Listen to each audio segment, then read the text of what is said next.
এদিন বিজেপির ১ নম্বর মণ্ডলের পক্ষ থেকে গতকাল কাশ্মীরের ঘটনার প্রতিবাদে তীব্র বিক্ষোভ দেখানোর পাশাপাশি এক প্রতিবাদ মিছিলের আয়োজন করা হয়। হুগলির পিপুলপাতি থেকে চুঁচুড়ার ঘড়ির মোড় পর্যন্ত এই মিছিল করা হয়। পরে চুঁচুড়ার ঘড়ির মোড়ে পাকিস্তানের জাতীয় পতাকা এবং পাকিস্তানের প্রধানমন্ত্রী কুশপুতুল পোড়ানোর পাশাপাশি প্রতিবাদ বিক্ষোভ দেখান বিজেপির কর্মীরা। এদিনের বিক্ষোভ মিছিলে হুগলি বিজেপির জেলা সাংগঠনিক সাধারণ সম্পাদক সুরেশ সাউ ছাড়াও বিজেপির চুঁচুড়া ১ নম্বর মণ্ডলের বিজেপির নেতাকর্মী ও সদস্যরা উপস্থিত ছিলেন। পরে এ বিষয়ে বিজেপির সাধারণ সম্পাদক সুরেশ সাউ কি বলছেন আমরা শুনে নেব। সবার প্রথম এটা জিজ্ঞেস করছে না যে আপনি কতটুকু খেয়েছেন বা আপনার বাড়িতে কতটুকু চাল আছে। আমাদের সকলের দৈনন্দিন কাজকর্মের দাবি থাকে, কিন্তু আজকে যে জায়গায় এসে দাঁড়িয়ে পড়েছি আমরা, সেখানে সবার প্রথম আপনার কাছে মাথায় বন্দুক ঠেকিয়ে আপনার পরিচয়টা জানতে চাইছে যে আপনি হিন্দু কিনা। আর মানে যদি আপনি হিন্দু বলছেন, তারপরে আপনারা মেসেজটা আপনারা ক্লিয়ার দেখছেন। এতটাই হিংস্র হয়ে গেছে, শুধু পাকিস্তান নয়, ভারতবর্ষের ভেতরেও কিছু অশুভ শক্তি রয়েছে, তাদেরকেও পরাস্ত করার সময় আমাদের এসছে। সুতরাং সকলেই সচেতন মানুষ, তাই সকল সচেতন মানুষের কাছে আবেদন থাকবে।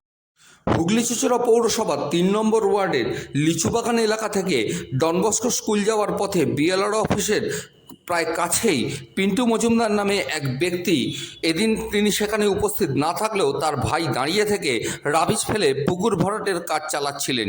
খবর পেয়ে সেখানে ছুটে যান ৩ নম্বর ওয়ার্ডের কাউন্সিলর অনিন্দিতা মণ্ডল রাজবংশী।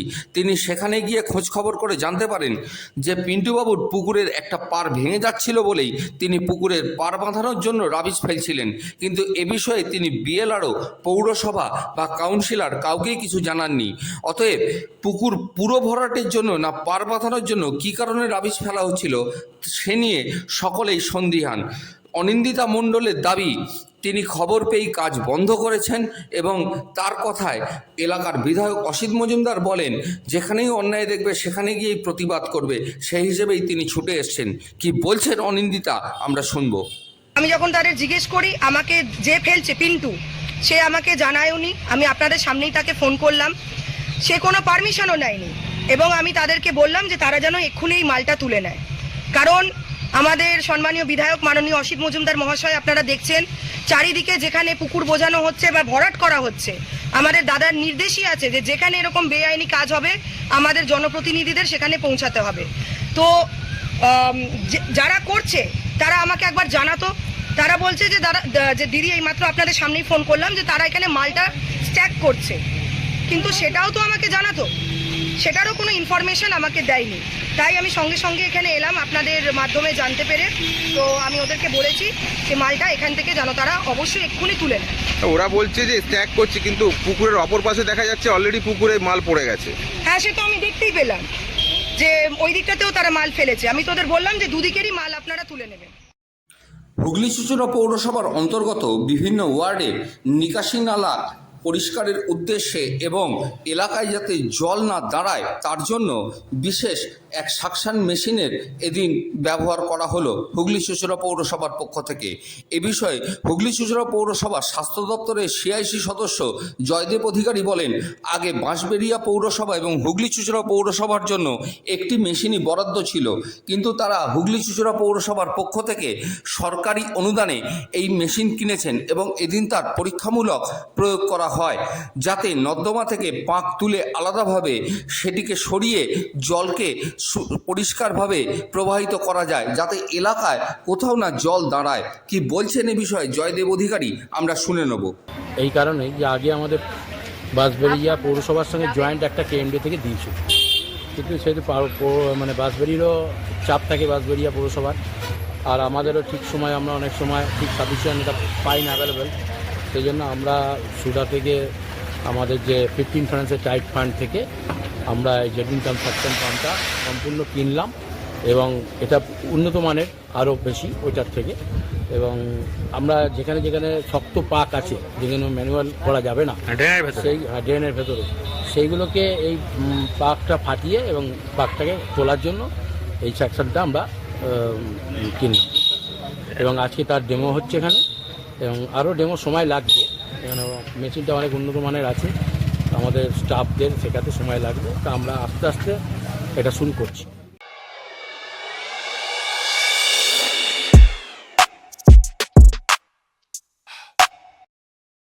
হুগলি চুঁচুড়া পৌরসভার 21 নম্বর ওয়ার্ডের বাসিন্দা ট্রান্সজেন্ডার সঞ্জয় দাস ওরফে সুস্মিতা দাসের অভিযোগ, তারা দীর্ঘ 50 বছর ধরে যে বাড়িতে ভাড়া রয়েছেন সেই বাড়ি থেকে তাদের উচ্ছেদ করার জন্যই বাড়ির অসত্য গাছ কাটার নাম করে বাড়ির একাংশ ভেঙে দিয়ে তাদের বিপদে ফেলা হয়েছে।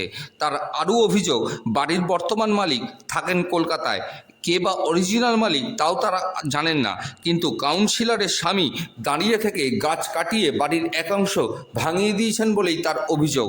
এবং এ বিষয়ে তিনি হুগলি চুঁচুড়া পৌরসভায় লিখিত অভিযোগও দায়ের করেছেন এবং চুঁচুড়া থানাতেও লিখিত অভিযোগ দায়ের করবেন বলে জানান। অন্যদিকে 21 নম্বর ওয়ার্ডের কাউন্সিলর মিতা চ্যাটার্জির স্বামী মিলন চ্যাটার্জির অভিযোগ, কাউন্সিলরের কাছে এলাকার বাসিন্দারা লিখিত অভিযোগ জানিয়েছিল ওই বাড়িতে একটি অসত্য গাছ বিপজ্জনক অবস্থায় ছিল, তাই কাউন্সিলর দাঁড়িয়ে থেকে সেই গাছটি কাটিয়ে দেন বা তিনি দাঁড়িয়ে থেকে সেই গাছটি কাটিয়ে দেন। তিনি কোনো প্রমোটার নন যে বাড়িটি ভাঙিয়ে দিয়ে সেখানে ফ্ল্যাট করবেন বা কিছু করবেন, এ বিষয়ে তিনি কিছুই জানেন না। যদিও সঞ্জয় দাসের দাবি, বাড়ির মালিকের নাম করে কখনো বলা হচ্ছে সেখানে ফ্ল্যাট করা হবে, কখনো বলা হচ্ছে সেখানে বাগান করা হবে, অরিজিনালি কি করা হবে তারা কেউ কিছুই জানেন না। কি বলছেন এ বিষয়ে সঞ্জয় দাস এবং মিতা চ্যাটার্জির স্বামী মিলন চ্যাটার্জি আমরা শুনে নেব। হচ্ছে কি, আমরা দীর্ঘ ওই বাড়িটায় ভাড়া রয়েছি প্রায় 50 বছর ধরে ভাড়া রয়েছি। পুরনো বাড়ি ভাড়ার বিল রয়েছে আমার কাছে। এই যে মিতা চ্যাটার্জির যে বর আছে কাউন্সিলর আমাদের, ওর বর মানে কোনো কথাবার্তা না বলে দুম দাঁড়াক্কা এসে ছাদের মধ্যে এসে পুরো ছাদটা প্রায় অর্ধেক ভেঙে দিয়েছে। ওখানে গেলে, স্পটে গেলে পুরো দেখা যাবে, পুরো বোঝা যাবে কেন ভাঙছে, কি মনে কেন ভাঙছে। কি বর্তমানে যে মালিকের মালিকের নামে কিন্তু বাড়ি হয়নি, বাড়ি কিন্তু কালিকা প্রসাদ চৌধুরীর নামেই রয়েছে। ও মালিক কই চাইছে কি ওই সব সম্পত্তিগুলো নিজের কাছে টেনে নিতে চাইছে। মালিক বলতে আবার মালিক বলতে যে বর্তমানে যে ভাইপো হয়েছে, কালিকা প্রসাদের ভাইপো, হ্যাঁ কালিকা প্রসাদের ভাইপো বলছে, সেটা আমার, সে যে আমার বলছে, কিন্তু কোনো লিগ্যাল কাগজ নিয়ে কোনো সময় আমার কাছে আসেনি যে আমি মালিক, বা কোনো সময় আমাদের আশেপাশে যে জঙ্গল হয়েছে কোনো সময় পরিষ্কার করে দেয়নি। কাউন্সিলরের বরকে একটা হচ্ছে ওকে দায়িত্ব দিয়েছে, এটা কোনো পৌরসভার থেকে নয়, এটা কিন্তু একদম লিগালাইজ নয়। এই ব্যাপারটা যেটা করছে কোনো লিগাল কিন্তু নয়। মানে কি মনে হয় প্রমোটিং করবে ওখানে কি করবে বলছে তো, কোনো সময় বাগান করবে, কোনো সময় ফ্ল্যাট করবে, কিন্তু ফেস টু ফেস কোনো সময় কিছু কথা বলছে না। না আমি কোনো কিছুই বলিনি। ওখানকার লোকাল লোকেরা একটা অসত্য গাছ হয়েছিল, গাছটা হেলে পড়ে যাচ্ছিল, কাউন্সিলরকে ইয়ে করেছে, কাউন্সিলর সঙ্গে সঙ্গে গাছ কাটার লোক লাগিয়ে দিয়েছে, বিল্ডিং থেকে ধসে পড়ছিল, গাছটাকে কাটানো হচ্ছে। এর বাইরে কোনো ব্যাপার নেই, মালিক করাচ্ছে, যা করাচ্ছে মালিকই করাচ্ছে। পুকুরে স্নান করতে গিয়ে জলে ডুবে মৃত্যু হলো বছর 12 এক স্কুল পড়ুয়া বালিকার। ঘটনা প্রসঙ্গে জানা গেছে, উত্তরপাড়ার মাখলা এলাকায় একটি পুকুরে স্নান করতে যায় বছর 12 এক স্কুল পড়ুয়া বালিকা, কিন্তু হঠাৎই জলে ডুবে গিয়ে তার মৃত্যু হয়। তাকে খোঁজ করতে গিয়ে বাড়ির লোকেরা পুকুর পাড়ে তার জুতো দেখতে পেয়ে স্থানীয় বাসিন্দাদের সেখানে ডাকেন। এরপর স্থানীয় বাসিন্দারা পুকুর থেকে ওই বালিকাকে উদ্ধার করে উত্তরপাড়া স্টেট জেনারেল হাসপাতালে নিয়ে গেলে কর্তব্যরত চিকিৎসকরা তাকে মৃত বলে ঘোষণা করেন। পরে এ বিষয়ে প্রত্যক্ষদর্শী স্থানীয় বাসিন্দারা কি বলছেন আমরা শুনে নেব।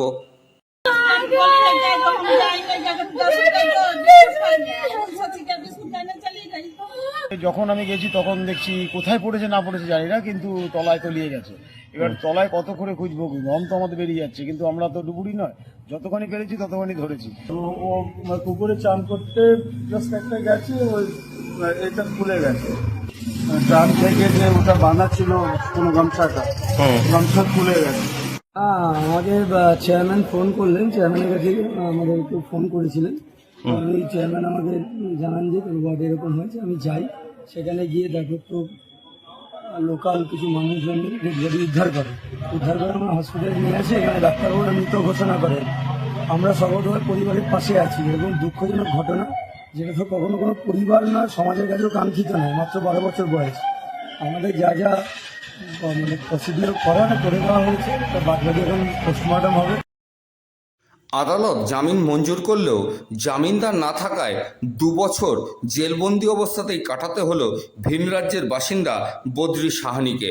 ঘটনা প্রসঙ্গে জানা গেছে 2022 সালে সিঙ্গুর স্টেশন থেকে সিঙ্গুর থানার পুলিশ বদ্রিকে গ্রেপ্তার করে। এরপর তার বিরুদ্ধে ডাকাতির কেস দেওয়া হয়, কিন্তু আদালতে সেই অভিযোগ প্রমাণিত হয়নি। তারপরে তার জামিন মঞ্জুর হলেও ভিন রাজ্যের বাসিন্দা হওয়ায় তার বাড়ির লোকও যেমন তার সাথে যোগাযোগ করেনি এবং তার কোনো আইনজীবীও না থাকায় তার পক্ষে কোনো জামিনদারও দাঁড়ায়নি, যার ফলে জামিন হলেও তাকে চন্দননগর সংশোধনাগার থেকে পরে হুগলি সংশোধনাগারে পাঠানো হলো। 2 বছর জামিন মিললেও তাকে জেলবন্দি অবস্থাতেই কাটানো হয়। এরপরে হুগলি ডিস্ট্রিক্ট লিগাল সার্ভিসের সদস্যরা জেলখানায় তার সাথে দেখা করতে গেলে তিনি তাদের বিষয়টি জানালে তারা তার জামিনের এবং জেল মুক্তির ব্যবস্থা করেন। এদিন তিনি জেল থেকে মুক্তি পেয়ে কি বলছেন আমরা শুনব।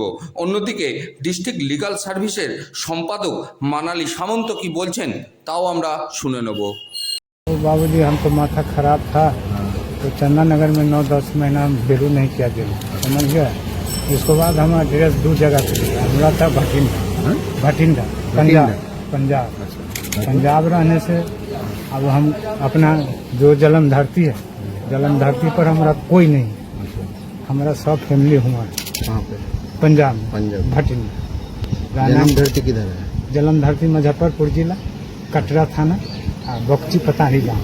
इधर कैसे आए? इधर माथा खराब बोला ना 10 बार। Manali Samanta, secretary, district legal services authority Hooghly. আজকে একটি বিশেষ দিন এই কারণে, আজকে আমাদের প্রায় 2.5 বছরের একটি লড়াই আজকে শেষ হলো। বদ্রি সাহানি এক আসামি, সেই আসামি তার অরিজিনাল বাড়ি বা সে বাসিন্দা হচ্ছে উত্তরপ্রদেশের।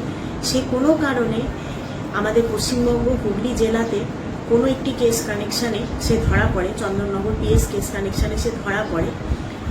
399-402 বা যেটা প্ল্যান ডাকাতি বলা হয়, সেই ধারাতে ধরা পড়ার পরে সে ধরা পড়ে 7/9/2022 এবং তারপরে সে কাস্টাডিতে আছে 8/9/2022। এবার যেহেতু সে ওয়েস্ট বেঙ্গল বা হুগলি জেলার বাসিন্দা নয় এবং তার এখানে কেউ বাড়ির লোক নেই বা তার এখানে কোনো চেনা পরিচিত জন নেই, সেই কারণে ধরা পড়ার পর থেকে সে যখন থেকে ভেতরে রয়েছে তার বাড়ির লোক কেউ তার সাথে যোগাযোগ করে না এবং তার হয়ে কোনো রকম কোনো তার ব্যক্তিগত লয়ারও নিযুক্ত